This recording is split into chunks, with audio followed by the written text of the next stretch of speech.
ಹೇಗಿದ್ದೀರಾ? ಎಲ್ಲರೂ ಚೆನ್ನಾಗಿದ್ದೀರಾ ಅಂತ ಭಾವಿಸ್ತಾ ನಾವು ಕೂಡ ಅಷ್ಟೇ ಚೆನ್ನಾಗಿದ್ವಿ. Welcome back to my YouTube channel Shreyas foodie and blogs. ನಾನು ರಮ್ಯಾ. ಇದು 2 ಡೇಸ್ ಕಂಟಿನ್ಯೂ ವ್ಲಾಗ್ ಆಗಿರುತ್ತೆ.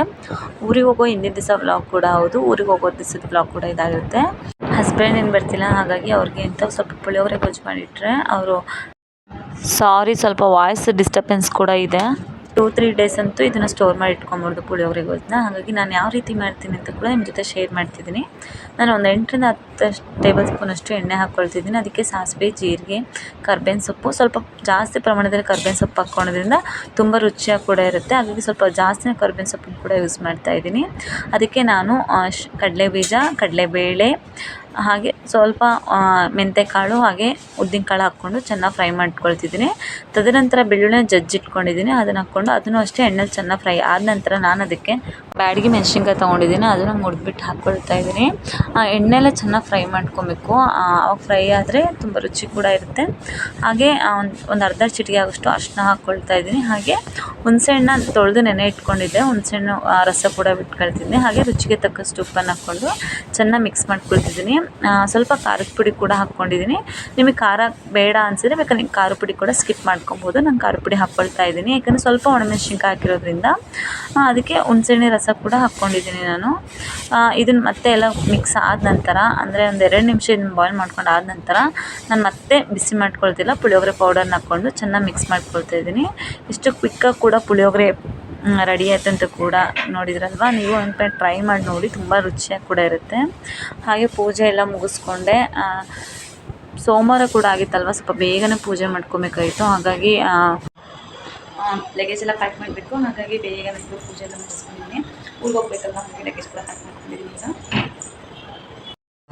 ಪ್ಯಾಕ್ ಮಾಡ್ಕೊಳಕ್ಕೆ ಅಂತ ಬಟ್ಟೆ ಎಲ್ಲ ಮರ್ಚಿಟ್ಕೊಂಡಿದ್ದೀನಿ. ನಾನು ಯಾವ್ಯಾವ ಬಟ್ಟೆ ತೊಗೊಂಡೋಗ್ಬೇಕು ಮುಂಚೆನೇ ತೆಗ್ದಿಟ್ಕೊಂಡು ಮರ್ಚಿಟ್ಕೊಳ್ತೀನಿ. ಹಾಗೆ ಪಾಪು ಬೇಕಾಗಿರೋಂಥ ಐಟಮ್ಸು, ಹಾಗೆ ನನಗೂ ಬೇಕಾಗಿರೋ ಐಟಮ್ಸ್ನ ಯಾವಾಗಲೂ ನಾನು ಈ ಥರ ಪೌಚಲ್ಲೇ ಕ್ಯಾರಿ ಮಾಡೋದು. ಆವಾಗ ನನಗೆ ಈಸಿಯಾಗಿ ಸಿಗುತ್ತೆ ಅಂಥೇಳಿ ತೆಗೆದಿಟ್ಕೊಳ್ತೀನಿ. ಹಾಗೆ 1-2 ಜೊತೆ ಬಟ್ಟೆ ಕೂಡ ಅವನಿಗೆ ಹೊಸ ಇಟ್ಕೊಂಡಿರ್ತೀನಿ ಯಾವಾಗಲೂ ಅಷ್ಟೇ.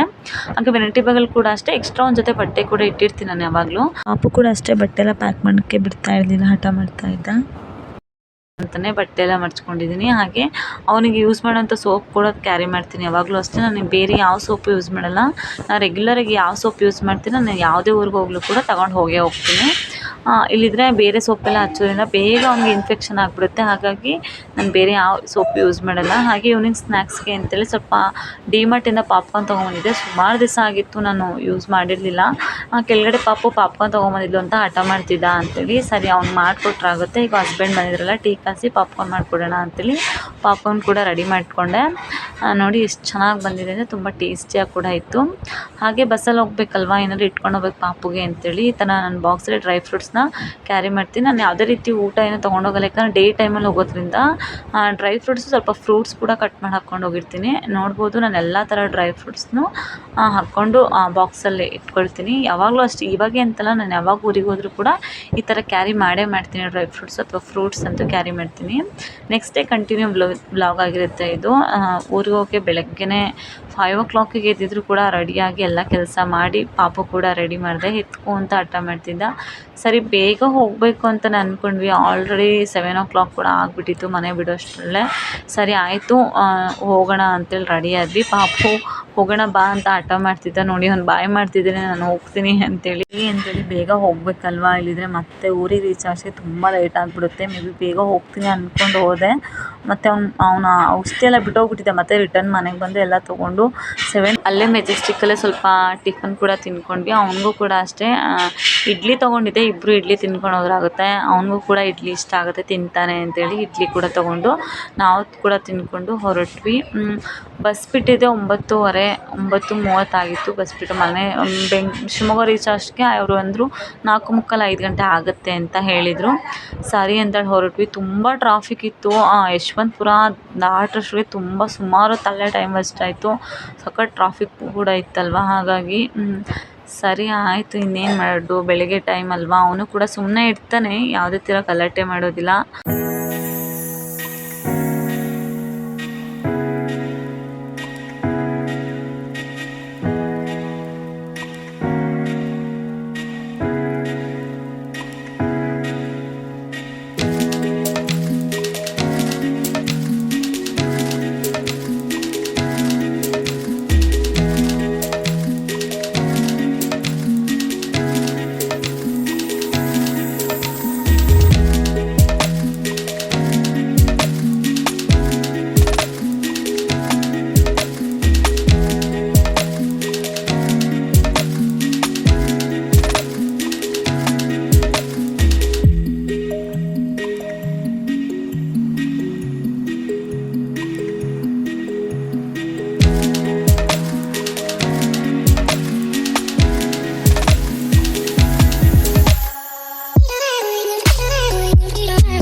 4 ಗಂಟೆಗೆಲ್ಲ ತರೀಕೆರೆ ರೀಚ್ ಆದ್ವಿ.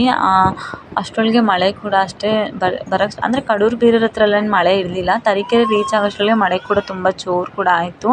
ತುಂಬ ಚೆನ್ನಾಗಿತ್ತು ನೇಚರ್ ಕೂಡ. ಮಲೆನಾಡಲ್ವಾ ತುಂಬ ಚೆನ್ನಾಗಿರುತ್ತೆ, ಎಲ್ಲ ಹಸಿರುವಾಗಿರುತ್ತೆ, ತುಂಬ ಚೆನ್ನಾಗಿತ್ತು ನೋಡೋದಕ್ಕೆ ಕೂಡ. ಶಿವಮೊಗ್ಗ ರೀಚ್ ಆಗೋಷ್ಟೊತ್ತಿಗೆ ಹೇಳಿದ್ರು ಅವರು 5 ಗಂಟೆ ಆಗುತ್ತೆ ಅಂತ ಕೂಡ ಹೇಳಿದರು. ಸರಿ, ಇಲ್ಲಿ ಮಳೆ ಹೋಗ್ತಾ ಹೋಗ್ತಾ ಮಳೆ ಕೂಡ ನಿಲ್ತು, ಅಷ್ಟೊಂದೇನು ಬರ್ತಾ ಇರಲಿಲ್ಲ. ತರೀಕೆರೆಯಲ್ಲಿ ತುಂಬ ಜೋರಿತ್ತು. ಶಿವಮೊಗ್ಗ ಬರೋಷ್ಟೊತ್ತಿಗೆ ಸ್ವಲ್ಪ ಕಮ್ಮಿ ಆಗುತ್ತೆ ಅಂದ್ಕೊಂಡೆ. ಭದ್ರಾವತಿಯಲ್ಲೆಲ್ಲ ಕಮ್ಮಿ ಆಯಿತು ಮಳೆ ಕೂಡ. ತುಂಬ ಚೆನ್ನಾಗಿತ್ತು, ಎಲ್ಲಿ ನೋಡಿದರೂ ಬರೀ ಹಸಿರೇ ಇದೆ. ನಮ್ಮ ಮಲೆನಾಡಂತೂ ಬರೀ ಅಡ್ವೆಂಚರ್ ಆಗಿರುತ್ತೆ. ಮಲೆನಾಡಲ್ಲಂತೂ ಕೂಡ ತುಂಬ ಚೆನ್ನಾಗಿತ್ತು. ಸುಮಾರು ದಿವಸ ಆದಮೇಲೆ ಊರಿಗೆ ಬರ್ತಾ ಇರೋದ್ರಿಂದ ಮಳೆನೇ ನಮ್ಮನ್ನು ವೆಲ್ಕಮ್ ಮಾಡ್ತು ಅಂತ ಅಷ್ಟು ಫೀಲ್ ಆಯಿತು. ಅಷ್ಟು ಚೆನ್ನಾಗಿತ್ತು ಕೂಡ ನೇಚರ್ ಕೂಡ. ತುಂಬ ಖುಷಿ ಆಯಿತು. ಪಾಪು ಕೂಡ ಅಷ್ಟೇ ಮಳೆ ಎಲ್ಲ ಬರ್ತಿತ್ತಲ್ವ, ಮಲಗಿರಲಿಲ್ಲ. ಅವನು ಮಲಗ್ತಾನೇನೋ ಅಂತ ಸುಮಾರು ಟ್ರೈ ಮಾಡಿದ. ಅವ್ನು ಯಾವುದೇ ಕಾರಣಕ್ಕೂ ಮಲಗಿರಲಿಲ್ಲ. ಅದು ನೋಡ್ಕೊಳ್ತಾ ಆಟಾಡ್ತಾ ಇದ್ದ. ಅದನ್ನೆಲ್ಲ ವೀಡಿಯೋ ಮಾಡೋಕ್ಕಾಗಲಿಲ್ಲ. ಅವ್ನು ಆಟಾಡ್ಸ್ಕೊಳ್ತಾನೆ ಸುಮ್ಮನೆ ಇದ್ದ ಬಸ್ಸಲ್ಲಿ. ಏನು ಅಷ್ಟೊಂದೇನು ಗಲಾಟೆ ಮಾಡಲಿಲ್ಲ, ಸುಮ್ಮನೆ ಆಟಾಡ್ತಿದ್ದ. ಅಲ್ಲಿ ಮಳೆ ಬೇರೆ ಬರ್ತಿತ್ತಲ್ಲ, ಅವನಿಗೆ ತೋರಿಸ್ಕೊಳ್ತಾನೆ, ನೋಡು ಮಳೆ ಬರ್ತಿದ್ದೆ, ನೀನು ಸೈಲೆಂಟಾಗಿ ಕೂರಬೇಕು, ಅಜ್ಜನೂರು ಬಂತು ಅಂತೆಲ್ಲ ಹೇಳ್ತಿದ್ದೆ. ಅವನು ಕೂಡ ಅಷ್ಟೇ ಸುಮ್ಮನೆ ಕೂತ್ಕೊಂಡಿದ್ದ. ತುಂಬ ಚೆನ್ನಾಗಿ ಕೂಡ ಇತ್ತು ನೇಚರು. ಮಲೆನಾಡು ಅಂದ್ರೇ ಆಗಲ್ವಾ, ಬರೀ ಹಸಿರಿಂದನೇ ತುಂಬಿರುತ್ತೆ, ಅಷ್ಟು ಚೆನ್ನಾಗಿರುತ್ತೆ. ಮಳೆ ಕೂಡ ಅಷ್ಟೇ ತುಂಬ ಬರ್ತಾಯಿತ್ತು. ಶಿವಮೊಗ್ಗ ರೀಚ್ ಆದಮೇಲೆ ಕೂಡ ಅಷ್ಟೇ ಮಳೆ ಕೂಡ ತುಂಬ ಬರ್ತಾಯಿತ್ತು.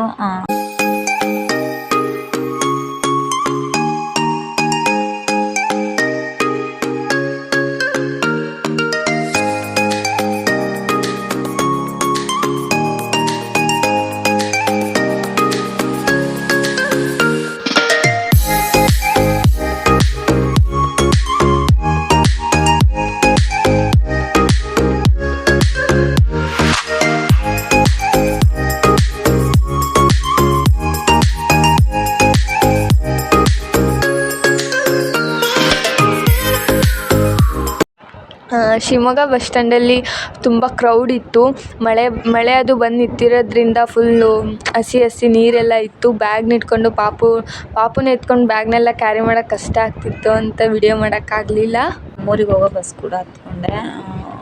ಹೋಗೋಷ್ಟ್ರೊಳಗಡೆ ಅಮ್ಮನ ಮನೆಗೇನು ಹೋಗ್ತಿಲ್ಲ, ಹಸ್ಬೆಂಡ್ ಮನೆಗೆ ಹೋಗ್ತಿರೋದು. ಹಾಗಾಗಿ ಅಮ್ಮನ ಊರು ಕೂಡ ರೀಚ್ ಆದಮೇಲೆ ಹಸ್ಬೆಂಡ್ ಊರು ಹೋಗಬೇಕು. ಇದು ಅಮ್ಮನ ಊರು ಕೂಡ. ಬಸ್ ಒಂದು 2 ನಿಮಿಷ ನಿಲ್ಲಿಸ್ಬಿಟ್ಟು ಹೋಗುತ್ತೆ ನಮ್ಮೂರಲ್ಲಿ ಕೂಡ. ಹಸ್ಬೆಂಡ್ ಊರಿಗೆ ಹೋಗೋಷ್ಟ್ರೊಳಗೆ 7:30 ಆಗೋಗ್ಬಿಟ್ಟಿದ್ದು, ಕತ್ಲು ಕೂಡ ಆಗಿತ್ತು. ನಾನು ನೆಕ್ಸ್ಟ್ ವೀಡಿಯೋದಲ್ಲಿ ಸಿಗ್ತೀನಿ. ಈ ವಿಡಿಯೋನೆಲ್ಲ ಎಂಡ್ ಮಾಡ್ತಿದ್ದೀನಿ. ವಿಡಿಯೋ ಇಷ್ಟ ಆಗಿದ್ರೆ ದಯವಿಟ್ಟು ಲೈಕ್ ಮಾಡಿ, ಹಾಗೆ ನಿಮ್ಮ ಫ್ಯಾಮಿಲಿ ನನ್ನ ಫ್ರೆಂಡ್ಸ್ಗೂ ಶೇರ್ ಮಾಡಿ. ಯಾರೆಲ್ಲ ನನ್ನ ಚಾನಲ್ ಇನ್ನೂ ಸಬ್ಸ್ಕ್ರೈಬ್ ಮಾಡದೆ ನೋಡ್ತೀವಿ, ದಯವಿಟ್ಟು ಸಬ್ಸ್ಕ್ರೈಬ್ ಮಾಡಿಕೊಂಡು ಯಾವಾಗಲೂ ನನ್ನ ಚಾನಲ್ ನೋಡ್ತೀರಿ, ಯಾವಾಗಲೂ ಸಪೋರ್ಟ್ ಮಾಡ್ತೀರಿ. Thank you for watching.